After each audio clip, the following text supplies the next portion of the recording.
Hello hello, جی، آپ مفتی حسین احمد لشکر بول رہے ہیں؟ ہاں اچھا حضرت، ایک سوال تھا اس کے بارے میں. بتائیے. اگر کوئی یہ کہے کہ زمانہ نبوی میں زمانہ نبوی میں اگر کوئی نبی اس زمین میں پیدا ہو تو محمد کے خاتم النبی پر کوئی فرق نہیں پڑے گا، تو اس کے لیے اب شریعت کا حکم کیا ہوگا؟ کیا بتایا آپ؟ اول بات دہرائیے. مطلب یہ ہے کہ اس زمانے میں یا اس زمین میں بالفرض اس زمین میں اگر کوئی نبی پیدا ہو تو محمد کی خاتم النبی پر کوئی فرق نہیں پڑے گا. اگر یہ کوئی اس طرح جملہ اس طرح عبارات کتابوں میں تحریر کرے یا لکھے یا بولے، ان کے لیے شریعت مصطفیٰ کا کیا حکم ہوگا؟ ٹھیک ہے. آپ کہاں سے بات کر رہے ہیں؟ میں اتر پردیش بریلی شریف سے بول رہا ہوں. ایسا انسان تو کافی ہو جائے گا. تو حضرت، اگر وہ انسان ایسے انسان کافر ہو جائے گا تو پھر علماء دیوبند کی ایک اکابر ہے جو قاسم نناتوی تہذیب الناس میں ایک عبارت لکھی ہے، تو وہ اپنے نزدیک کافر ہے. عبارت کو ہم لکھنا ہے اور اس کو سمجھنا ہے، اس رویہ سے یہ بتایا ہے. ابھی تو آپ کہہ رہے تھے کہ ایسا لکھنے والا کافر ہوگا، تو آپ بتا رہے ابھی مجھے دیکھنا ہے یہ اگر سراسر ایسا ہو جی، لیکن لکھنے والے کی کیا مضمون ہے اس کا تو لکھنا میرا لکھنا ہے، سمجھنا ہے، اس کے بعد اس پر فتویٰ دینا ہے. لیکن اگر کوئی ایسا دعویٰ کر لے آخری زمانے میں کوئی اگر نبی پیدا ہو جائے خاتم النبی میں کوئی فرق نہیں آتا، ایسے بات جو ہوتا ہے جی، یہ بالکل کفری کا علامت ہوتا ہے. کفری کی علامت ہے.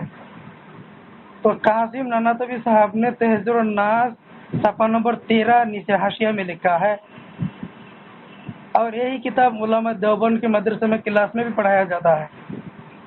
میں سمجھتا ہوں کیا لکھا جاتا ہے، اس کا عبارت کیا ہے؟ عبارت جو میں نے بتایا آپ کو یہی مضمون عبارت ہے. اگر آپ چاہیں تو آپ کی واٹس ایپ کے ذریعے وہ عبارت پیش کر سکتا ہوں، وہ کتاب بھی پیش کر سکتا ہوں آپ کو. اچھا ٹھیک ہے. ٹھیک. تو آپ کے نزدیک ایسے عبارت لکھنے والا کافر ہے؟ اگر عبارت کی مقصود ایسا ہوتا ہے تو اس میں کوئی فرق نہیں ہے کافر ہونے سے. مقصود کیا ہوتا ہے؟ جب قرآن الکریم میں اللہ تعالیٰ نے فرمایا وَخَاتَمَ النَّبِيِّينَ وَكَانَ بِكُلِّ شَيْءٍ عَلِيمًا، میں آخری نبی ہوں، میرے بعد کوئی نبی نہیں ہوگا. جب حدیث پاک میں انا خاتم النبی لا نبی بعدی، میں آخری نبی ہوں، میرے بعد کوئی نبی نہیں ہوگا، ایسے عبارت لکھنے والا چاہے مقصد کچھ بھی ہو لیکن عبارت لکھنے والا تو کافر ہوگا نا. عبارت لکھنے والا جو آدمی ہے جی، اس کی عبارت کی کیا معنی ہے، پھر کیا مطلب ہے، وہ اس سے کیا مراد لیتا ہے یہ سمجھنا پڑتا ہے. لیکن کسی آدمی کو ایسا سراسر کفری کافی فتویٰ دینا تو یہ اچھا بات نہیں ہے. تو حضرت آپ ابھی تو ان کو کفر کا فتویٰ دے چکے ہیں. کفر کا فتویٰ ہمیں اور کوئی انسان قاسم نناتوی ہو غیرہ ہو ایسا سراسر یہ اقرار کر لے کہ دوسرے نبی پیدا ہونے سے خاتم النبی پر کوئی فرق نہیں آتا، یہ دعویٰ اگر کر لے تو اس پر بات علیحدہ ہے. لیکن کتاب کی عبارات جو ہے اس کو دیکھنا پڑے گا، سمجھنا پڑے گا، اس کے بعد اس لکھنے والے پر فتویٰ دینا پڑے گا. لیکن حضرت اس میں تو بالکل اردو عبارت ہے جو میں نے آپ کو کہا، آپ کو تو سمجھ میں آ گیا ہوگا. جب سمجھ میں آ چکا ہے اس میں کیا سمجھنا، آپ کو کیا دیکھنا. اچھا ٹھیک ہے. اس کو بھیج دیجیے. تو انشاءاللہ یہ میں عبارت آپ کو پیش کروں گا تہذر الناس کے حوالے میں، اور میں آپ کو حوالہ بھی دے دیا، تہذر الناس میں ہے اور صفحہ نمبر 13 پر ہے. ہاں کچھ کتابوں میں صفحہ نمبر الگ ہو سکتا ہے، اسی لیے کہ اس کا کتب کا نا الگ الگ ہے. اچھا جی بالکل نیچے عبارت ہے، بالفرض زمانے نبی کی بات اگر کوئی نبی اس زمین میں پیدا ہو، محمد کے خاتم نبی پر کوئی فرق نہیں پڑے گا. یہ عبارت ٹھیک ہے. صاف عبارت کی پہلے کیا جملہ ہے، اس کے پیچھے آنے والے کیا جملہ ہے، شروع سے عبارت بولا سے میں نے مراد بالفرض مصنف کی لکھا. کیا ہوتا ہے یہ سب سمجھنا پڑتا ہے. حضرت بالفرض کہنے سے چاہے جملہ آگے کچھ بھی ہو یا جملہ پیچھے کچھ بھی ہو، لیکن جو نبی ہمارے آخری نبی ہے، اس نبی کی بات کوئی نبی تو دنیا میں آنے کا سوال ہی نہیں. اگر کوئی انسان اس طرح جملہ یا اس طرح عبارت لکھے، اس پر تو صراحتاً کفریہ عبارت ہے. یہ اس پر کفریہ فتویٰ بھی لگ چکا ہے، لگے گا. آپ نے ابھی بھی کہا ایسے لکھنے والا، ایسے عبارت لکھنے والا کافر ہے، آپ نے ابھی فرمایا. تو اس میں آگے جملہ کچھ بھی ہو، پیچھے کا جملے کچھ بھی ہو، اس سے مقصود حسنہ مقاصد حسنہ جاننے کے لیے، سمجھنے کے لیے ضرورت نہیں پڑتی، میں سمجھتا ہوں. ارے بھائی کیونکہ جی میں بھی سنی بریلوی ہوں، میں بھی عالم ہوں.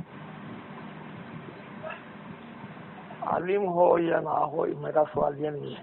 جی میں یہ کہتا ہوں کسی آدمی کو خاص کر کے اس پر فتویٰ جاری کرنا جو ہے، جی اس پر الزام جو ہے اس کو سمجھنا پڑتا ہے. وہ کس لیے یہ فرمایا کا بتایا ہے. لیکن عبارت اگر یہ کوئی دعویٰ کر لے، دعویٰ یہ ہے اور عبارت یہ ہے، بالکل دو علیحدہ بات ہے. کتاب اگر کوئی یہ دعویٰ کرے کہ خاتم النبیین کے ہوتے ہوئے یا اس کے بعد بھی کوئی اگر دعویٰ نبوت کر لے یا نبی پیدا ہو جائے تو خاتم النبیین پر کوئی فرق نہیں پڑتا ہے. یہ اگر دعویٰ کر لے تو بات تو کفری، یہ دعویٰ کفری ہے. لیکن عبارت میں جو لکھا ہوا ہے اس کو عبارت کو دیکھنا پڑے گا، اس کے مضمون کیا ہے، رویہ کیا ہے، کس طور سے کس انداز سے یہ وہ بات کیا ہے. یہ ہمارا سمجھنے کی بات ہے. یہ دوسرے آدمی کو پٹ کفری کی فتویٰ دینا یہ تو حضرت نہیں ہے. آپ کو رد وہابیت گروپ میں ایڈ کیا گیا تھا، آپ نے کچھ بولے نہیں. وہاں پر بھی اسی عبارت کے بساتھ ہم بحث و مباحثہ کرنے والے تھے، لیکن آپ گروپ میں کچھ بھی نہیں بولے. اکابر علماء دیوبند میں سے بہت عالم ہیں، بہت مفتیان اکرام ہیں، لیکن ان میں سے کسی نے بھی ابھی کوئی جواب ہی نہیں دیا. اور میں نے کتنے سوالات بھی کیا، کوئی جواب بھی نہیں تھا اور کچھ بھی بولے ہی نہیں. چلیے بہرحال آپ نے ماشاءاللہ یہ کہہ دیا ایسی عبارت لکھنے والا اور ایسی جملہ کہنے والا، ایسی دعویٰ کرنے والا انسان کافر ہوگا. تو حضرت ایک سوال اور کرتا ہوں آپ سے. جی آپ کے علماء دیوبند کے جو 4 عالم ہیں، ایک ہے قاسم نانوتوی، ایک ہے رشید احمد گنگوہی، اور ایک ہے خلیل احمد امبیٹوی، اور ایک ہے اشرف علی تھانوی. ان تمام کے اکابر پر حسام الحرمین مطالعہ کیجیے گا، آپ کو مل جائے گا. حسام الحرمین کے حساب سے سعودی عربیہ کے 152 مفتیان کرام، اس سے زیادہ دیگر اور مفتیان کرام نے کفر کا فتویٰ لگایا. اب اسی کتاب قاسم نانوتوی نے تہذر الناس لکھا، اور اسی کی عبارت میں اسی کتاب میں ایک عبارت موجود ہے. تو اگر آپ ان عبارتوں حسام الحرمین جو کتاب ہے، اس کے بعد المحند علی المحند یہ بھی کتاب تو موجود ہے. آپ نے وہ دیکھا ہے؟ بتائیے اس میں کیا لکھا.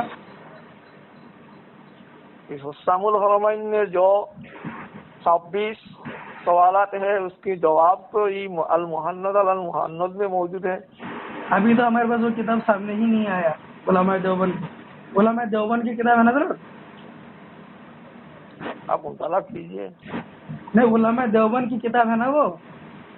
المؤنف المؤنف یہ تو علماء دیوبند نے حرمین شریفین کی مفتیان کے پاس ان کے جو سوالات ہیں اس کے جواب بھیج دیا ہے اور وہ چھپ کر کتاب بن گیا ہے. اس کتاب میں علماء حسم الحرمین میں جس طرح آپ کے اکابر کو کفر کا فتویٰ دیا، آپ جس کتاب کے نام بتا رہے ہیں المؤنف المؤنف، اس کتاب میں ان عبارت کو رد کیا.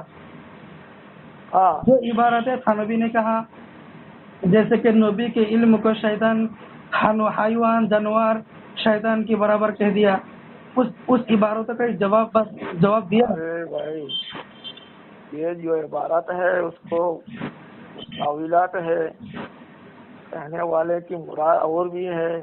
نہیں حضرت، ایسی بات نہیں. دیکھیے آپ پہلا ایک بات سمجھیے. طاہر گیاہی صاحب جانتے ہیں؟ میرا ایک بات سن لو. جی بتائیے. پہلے آپ نے یہ فرمایا آپ کے علماء دیوبند، جی یہ پتہ کیسے ملا ہے میرا علماء دیوبند ہے؟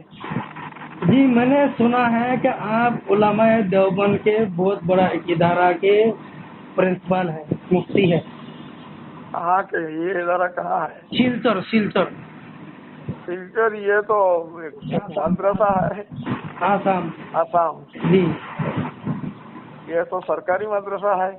ہاں سرکاری مدرسہ، لیکن علماء دیوبند کی تعلقات ہے نا. مدرسہ دیوبند کے ساتھ سرکاری مدرسہ کے کوئی تعلقات نہیں ہے. سرکار تنخواہ دے سکتی ہے. سمجھائیے، سرکار جب تنخواہ دے گی دیوبند کی کوئی کورس کریکولم سرکاری مدرسہ میں نہیں چلتا ہے. نہیں مت دیکھیے، ہمارے یہاں بھی بریلی شریف میں ہی الجامعہ رضویہ منظر اسلام جو اعلیٰ حضرت کا مدرسہ، یہ بھی سرکاری ہے لیکن مسلک اعلیٰ حضرت کی ہے. آپ کا بھی مدرسہ سرکاری ہوگا، سرکار کی طرف سے تنخواہ دیتے ہوں گے، لیکن آپ کا تعلقات اپنا مسلک علماء دیوبند ہے. مدرسہ میں کئی مسلک نہیں ہوتا ہے. کیوں نہیں ہوتا؟ ہوتا ہے. کوئی مسلک نہیں ہوتا. یہاں ہر طبقہ کی طلباء ہوتا ہے. وہ تو بھائی آپ لوگوں کی تبلیغ جماعت کے علماء، تو اس کے بعد اہل حدیث والے کے علماء دیوبند کے ہیں، سب ابھی لوگ ہیں وہاں پر. اہل سنت والجماعت مسلک اعلیٰ حضرت کی طرف سے کوئی مدرسہ نہیں ہے. تاکہ آپ نے سرکاری سرٹیفکیٹ حاصل کر سکتا ہے جی تو وہ اس کا کچھ ہونا ضروری ہے. یہاں تو کوئی مستقل کسی کو اپائنٹمنٹ نہیں دیا جاتا ہے. حضرات یہ سرکار کی طرف سے اپائنٹمنٹ ہوتا ہے سرٹیفکیٹ بنا پر. حضرت مدرسہ دیوبند جو ہے یہ بھی سرکاری ہے، وہاں کے سرٹیفکیٹ سرکاری ہوتا ہے. دوسری بات اور ایک ہے میرا، رد وہابیت آپ نے فرمایا ہے. جی وہابی کون ہے؟ وہابی جو عبد الوہاب نزدی کو ماننے والے، اس کو چاہنے والے. عبد الوہاب نزدی جو ہے جی یہ تو ایک انسان تھا. جی اس کے بارے میں کسی کی کوئی اعتراض نہیں ہے. اچھا عبد الوہاب نزدی کے بارے میں تو کوئی اعتراض نہیں ہے. اچھا محمد ابن عبد الوہاب نزدی کے بارے میں اعتراض ہے. ایک بات، عبد الوہاب نزدی کے بارے میں آپ لوگوں کو کوئی اعتراض نہیں ہے؟ نہیں ہے، کوئی اعتراض نہیں ہے. تو صحیح سلیم آدمی ہے. اس کا لڑکا جو ہے محمد ابن عبد الوہاب نزدی ہے. یہ محمد ابن عبد الوہاب نزدی کے بارے میں علماء کرام کے درمیان میں کچھ قیل و قال ہے. جی آپ لوگ اس کے باپ کو کیوں الزام دے رہے ہیں؟ جو عبد الوہاب نجدی، محمد ابن عبد الوہاب نجدی وہی ہے. نہیں، باپ کیا باپ بیٹا ہوتا ہے؟ باپ بیٹا ہو سکتا ہے؟ باپ بیٹا ہو سکتا ہے؟ باپ بیٹا محمد ابن عبد الوہاب نزدی عبد الوہاب جو ہے وہ تو محمد کی باپ ہے. آپ لوگ کی یہ کہنا تو صحیح نہیں ہے. وہابیت ہم کو کہنا پڑے گا محمدیت. نہیں وہابیت کیسا نہیں؟ وہی سے وہابیت پھیلی ہوئی ہے.